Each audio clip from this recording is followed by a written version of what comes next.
Starbucks in America is ubiquitous and across the world. You can find a Starbucks in almost every city in the country. So today I decided to see, just like Starbucks is everywhere, could we find God at Starbucks? As the prophet tells us, look for God where he is found, seek him when he is near. So please join me as we ask a couple of questions today. First question we're going to ask people is, what kind of Starbucks beverage do you think God would enjoy, and why? And the second question is, if you had a few minutes with God, what would you say? Let's see what people have to share this morning at Starbucks in Stamford, Connecticut. Two questions. What kind of Starbucks beverage do you think God would enjoy, and why? Strawberries and cream. How come? It's closest to the ambrosia of the gods. Closest to the ambrosia of the gods. I'm teaching the Odyssey. Oh, you're teaching, perfect. I like a venti iced coffee. Why do you think God would like a venti iced coffee? Because I think because it's simple, Yes. it's not the most expensive item on the menu, and it's refreshing. That sounds great. I'm searching for God at Starbucks. What kind of Starbucks drink do you think God would like? Quad espresso. Quad espresso? Quad espresso. Why? Because man, everybody needs a little extra juice in the morning. Everybody needs juice in the morning. I think he's going for maybe just your basic coffee with a little bit of milk in it. Basic coffee. Why do you say that? Because I don't think that God is really. I don't think that he's showy. You know, he just Very simple. gets it done. Yeah.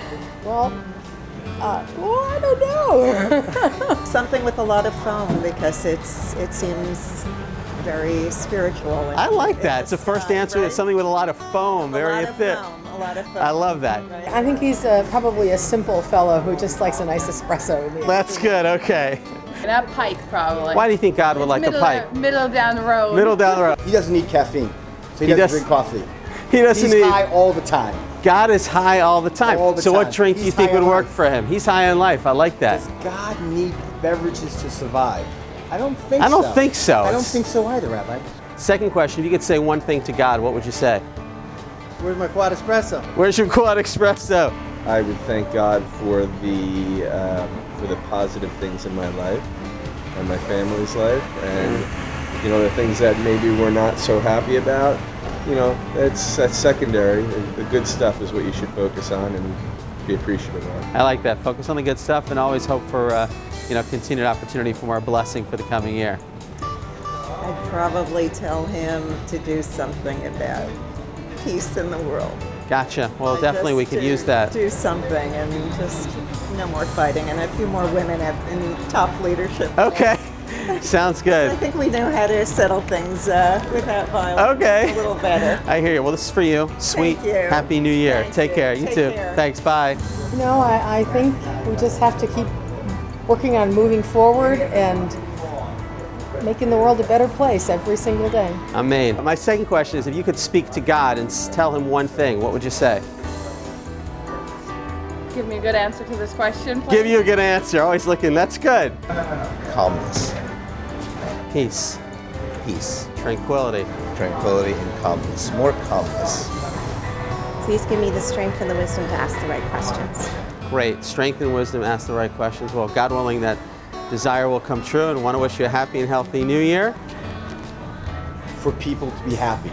It's a new year, especially for me. Yeah. Many changes in my own life. Kind of catching me on an interesting day for me. So I want to move forward and have a new chalkboard in front of me Yep. and start writing my own new life. Well, God willing, you'll be granted that. That is the blessing not only of peace, but also of renewal. I mean, God is definitely willing to, we want to become better. God says he looks at us where we are today, not where we were yesterday. And, God willing, God will enable you, as we say, for all of your hopes and dreams for the new year to come true. This meeting is not coincidence. We're here right now for a reason, so I'm glad that I can give you this blessing of a tiva v'chatima tova. Happy and healthy, sweet new year. Yeah, thank you. And here's a honey stick for the road. Perfect. And if you got any questions, give me a buzz. You know what, Rabbi? Seriously, it's a real invitation. I can use. I will take you up on it. Okay, for sure. call me. We'll get a coffee. Call you after the holidays. Sounds good. It's amazing the answers we got about what people's prayers are for the coming year, what they would say to God, and also what God would drink. But I think the most important message that we found out today can be summarized in a well-known story about somebody who once asked his students, where do you think God can be found? And the students were searching far and wide, trying to find where God was, until finally they came back to the teacher, and the teacher said to them, God is wherever you let him in. That's the message that I want to convey today. God can be on the corner at Starbucks. God is in our homes. God is in the fields. Hopefully in the next number of days and throughout life, we'll truly identify those places and spaces where God can be found. He can be found anywhere and everywhere as long as we let him in. Wishing you a happy and healthy, sweet New Year.